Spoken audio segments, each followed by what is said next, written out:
नमस्कार, आप देख रहे हैं न्यूज़ 24। मैं हूं विपनेश माथुर। हमारे इस खास शो में आप सभी दर्शकों का बहुत बहुत स्वागत है। आज महाशिवरात्रि है। हर तरफ हर हर महादेव की जयकारे गूंज सुनाई दे रही है। शिव साधकों, शिव आराधकों की मंदिरों में भारी भीड़ है। पूरे धूमधाम के साथ शिवरात्रि मनाई जा रही है। कहते हैं महादेव को खुश करने के लिए शिवरात्रि का त्यौहार बहुत ही खास अहम माना जाता है। माना यह भी जाता है कि जब कुछ नहीं था, अर्थात सृष्टि के आरंभ में इसी दिन मध्य रात्रि को भगवान ब्रह्मा के शरीर से भगवान शंकर रुद्र रूप में प्रकट हुए थे।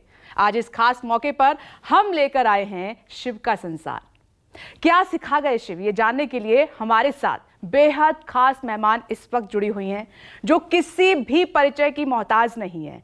भारत की प्रसिद्ध लोक गायिका हैं और कई बोलियों में उन्होंने लोकगीत गाए हैं। टीवी स्क्रीन पर आप देख सकते हैं। जी हाँ, मालिनी अवस्थी जी हमारे साथ मौजूद हैं। मैम, बहुत बहुत स्वागत है आपका न्यूज़ 24 के इस खास प्रोग्राम में। तो मैम, आज महाशिवरात्रि है कि आपको सभी को बधाई। जी शुक्रिया। आज महाशिवरात्रि है तो शुरुआत आपके शिव तांडव स्तोत्र से ही कर लेते हैं, जिसकी चर्चा खूब हो रही है। मुझे भी बहुत पसंद आया। तो आज न्यूज़ 24 के दर्शकों को आप सुना दीजिए एक बार, क्योंकि लाइव मौजूद है। इससे अच्छा मौका और कहाँ मिलेगा। अवश्य। महाशिवरात्रि के पावन दिन पर सभी को, पूरे भारतवासियों को बहुत बहुत बधाई। और रावण रचित शिव तांडव स्तोत्र आप सभी जानते हैं, इतना सशक्त लिखा गया है, लेकिन संस्कृत जो नहीं समझते, कैसे वो भावों तक पहुंच सकें, इसके लिए हिंदी अनुवाद करके इसको मैंने अब की बार रिकॉर्ड करा है। सुरेश जी हैं जिन्होंने इसको लिखा है, और शैलेश दानी जी हैं, उन्होंने इसको संगीतबद्ध किया है।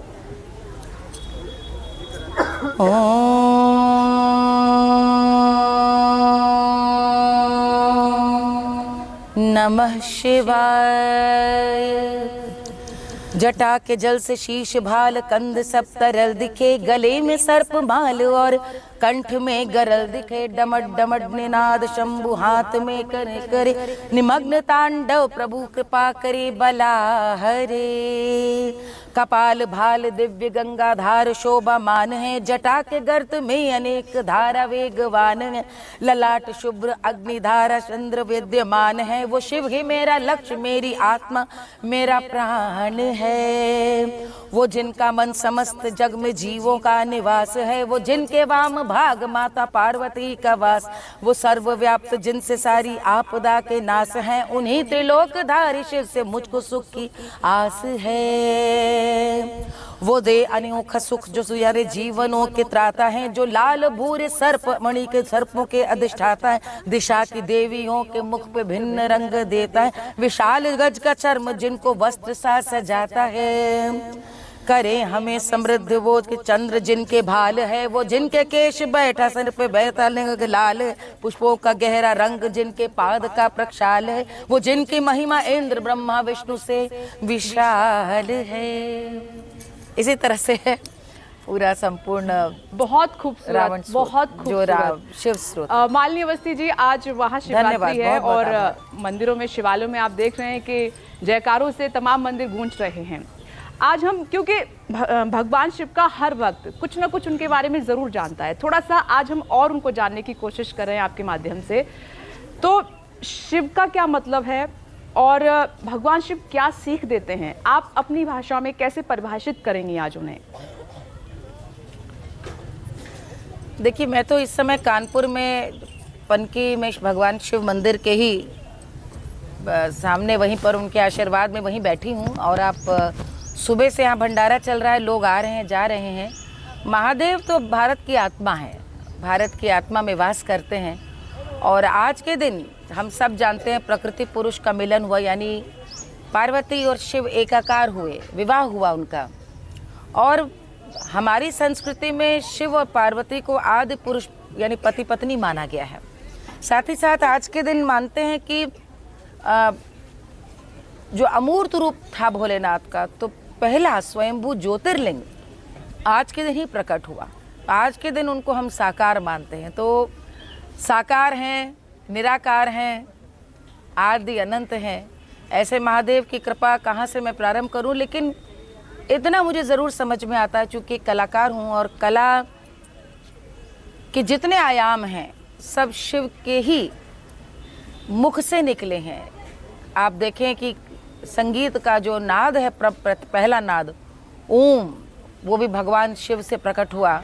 डमरू वाद्य की बात करें, वादन तो शिव का अस्त्र है एक तरह से, और साथ ही साथ नटराज की उनकी मुद्रा जिसमें वो नृत्य करते हैं, और जब डमरू लेकर नाचते हैं तो तीनों लोग नाचते हैं, लेकिन डमरू के बिना जब क्रुद्ध होकर नाचते हैं भोलेनाथ तो प्रलय आ जाती है। तो यानी संगीत की जितनी भी धाराएं हैं वो शिव से निकली हैं। जीवन सृष्टि का आरंभ शिव से है, और साथ ही साथ योग जिसको हम कह सकते हैं कि शरीर और मन की जितनी तरंगों पर नियंत्रण, शिव की सबसे बड़ी देन मन पे वश करना, नियंत्रण करना, इसलिए वो आदि योगी हैं, महायोगी हैं शिव।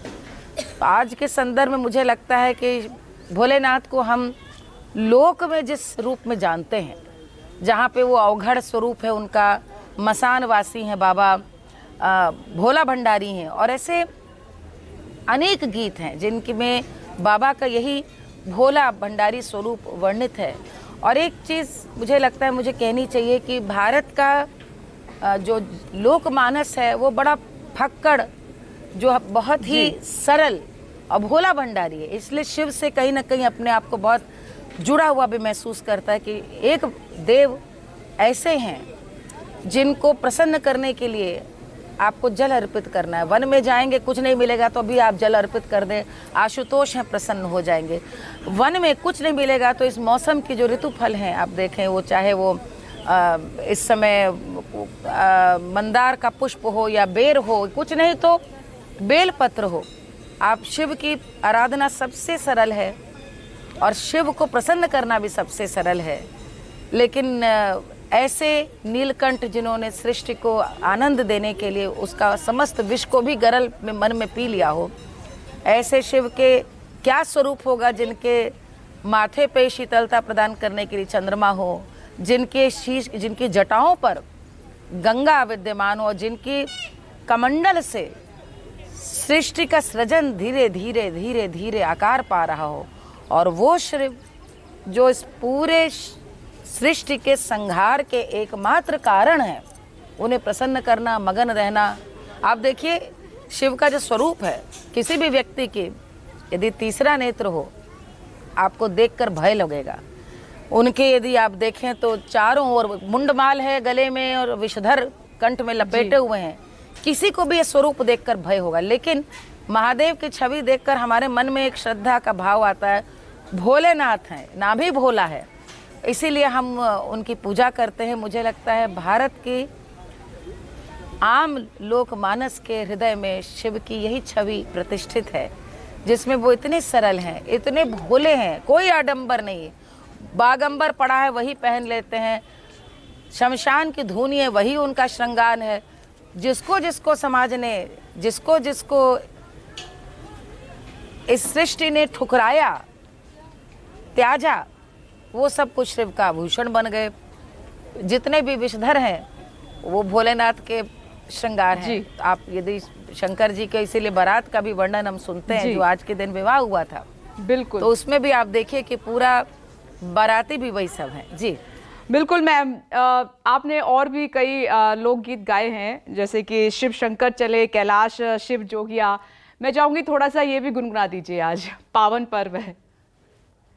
बिल्कुल गाती हूँ। मुझे लगता है आज के दिन तो एक विवाह प्रस्तुत करूंगी, भोलेनाथ का ब्याह है कि कैसे कहते हैं कि जब, हाँ, इसी से जुड़ा हुआ एक सवाल है फक्कड़ शब्द है का, जो मालिनी जी आपने इस्तेमाल किया फक्कड़ शब्द का, क्योंकि उनका स्वभाव ऐसा ही था। फिर भी लड़कियां उनका व्रत करती हैं, वैसा ही उनको पति चाहिए। तो क्या कनेक्शन है? मतलब अमूमन हम देखते हैं कि इस तरह के स्वभाव को हम थोड़ा सा मतलब अलग रखने की कोशिश करते हैं, तो एक लोकगीत के जरिए आप समझाइए। फक्कड़ कैसे थे वो तो मैं देखिए इस लोकगीत से समझा दे रही हूँ। जो प्रश्न है उसका उत्तर मुझे लगता है बाद में मैं देती हूँ, क्योंकि पहले जो गीत की बात चली वो चल। कोई भी दूल्हे के सामने संकट होता है बारात इकट्ठा करके ले जाना। उस बारात में कौन होगा? परिवार, इष्ट मित्र, यार, दोस्त। अब भोलेनाथ के बाराती, वैसे तो सारे देवी देवताओं में इतनी प्रसन्नता कि इतने प्रसन्न कि भाई भोलेनाथ की बारात में हमें चलना है। लेकिन जब बारात लेकर जाने लगे तो बाराती कौन है उनके बाराती भूत, पिशाच, प्रेत, डंक, डंकनी, किसी की 3 आंखें हैं तो कोई बिना हाथ पैर वाला है। ये सभी उनके बाराती बनके जब पहुंचे, और शिव का खुद की जो वेशभूषा थी तो वो क्या थी, मसान की राख लपेटे हुए थे और मुंडमाला पहने हुए थे। जब पहुंचे तो मैना यानी पार्वती जी की माँ, वो ये रूप देखकर अपने जमाता के वहीं धाराशाही हो गए। हिमालय भी वहां पर अपनी पत्नी को समझाने लगे कि भाई ये त्रिपुरारी हैं जी, तीनों लोकों के स्वामी है, लेकिन मैना न मानी कि मैं तो ऐसे लड़के के हाथ अपनी कन्या का हाथ नहीं दूंगी। अरे रामा भोला, अरे रामा दूल्हा बने त्रिपुरारी, भइल दुर्गतियारी हारी कि अरे रामा भोला, अरे रामा दूल्हा बने त्रिपुरारी, भइल दुर्गतियारी हारी। हाथी पकड़ के मनावे मैना, अरे भोला से नाही बियहबो रामा, अरे रामा भोला है त्रिपुरारी, भइल दुर्गतियारी हारी कि अरे रामा दूल्हा बने त्रिपुरारी, भइल दुर्गतियारी हारी। तो त्रिपुरारी थे, लेकिन अपने ससुराल पहुंचे तो बड़ी दुर्गति हुई कि वहीं पर सबने कहा कि मैं ऐसे वर के हाथ अपनी कन्या। लेकिन तब पार्वती जी ने मनाया शिव जी को, और शिव जी अपने रूप में आ गए और तीनों लोकों में पुष्प वर्षा हुई कि ओहो, तीनों लोकों के जो स्वामी हैं भोलेनाथ स्वयं वरण करने आए पार्वती जी का। मैंने अपने सौभाग्य पे प्रसन्न हुई। और अब उस प्रश्न का उत्तर जो आपने कहा कि जो फक्कड़ हैं और तब भी स्त्रियां क्यों उनकी, मुझे लगता है कि जो शिव की छवि है मन में किसी के भी, हमें सबको पता है कि ब्रह्मा ने सृष्टि का सृजन किया है, विष्णु है जो पालक हैं और संहारक है भोलेनाथ। तो भोलेनाथ को प्रसन्न रखना इसलिए अनिवार्य है कि भोलेनाथ को क्रोध नहीं आना चाहिए। तब तक सृष्टि सही चल रही है जब तक कि भोलेनाथ मगन है, मस्त हैं, आनंदित है और फक्कड़ हैं जी, उन्हें क्रोध नहीं आता। वो सारे सांसारिक चीजों से लीन नहीं है, वो मुक्त होकर, विमुख होकर के कहाँ रहते हैं, मसान में वास करते हैं। बिल्कुल ऐसा व्यक्ति जो अवघड़ है, जिसे जो निर्लिप्त है पूरे संसार से, महायोगी है, और हर जन्म में पार्वती को अलग अलग रूपों में वही प्राप्त होते हैं, इसलिए वो अनादि कहे गए। मुझे लगता है कौन सी स्त्री ऐसे पति को नहीं पाना चाहेगी। कहते हैं कि जब गौरा ने कहा कि कैलाश में मुझे बहुत ठंड लगती है, तो उन्होंने विशेष रूप से रचना कराकर काशी का निर्माण कराया, और तब पार्वती जी वहाँ पर अन्नपूर्णा बनकर विराजमान हुई और गौरा वहाँ पर विराजमान रहती हैं। बिल्कुल तो मालिनी जी, आपने एकदम सही बताया। और जो लड़कियां आज व्रत इन्होंने किया है वो समझ गई होंगी कि आखिर क्यों भगवान शिव शंकर ही चाहिए पति के रूप में, क्योंकि उन्होंने गौरा का इतना ख्याल जो रखा। बहुत बहुत शुक्रिया मालिनी अवस्थी जी, न्यूज़ 24। एक निष्ठ प्रेम जी जी, बहुत जी, एक निष्ठ प्रेम ये दिखता है। बहुत बहुत शुक्रिया न्यूज़ 24 से बातचीत करने के लिए आपने समय निकाला। धन्यवाद। तो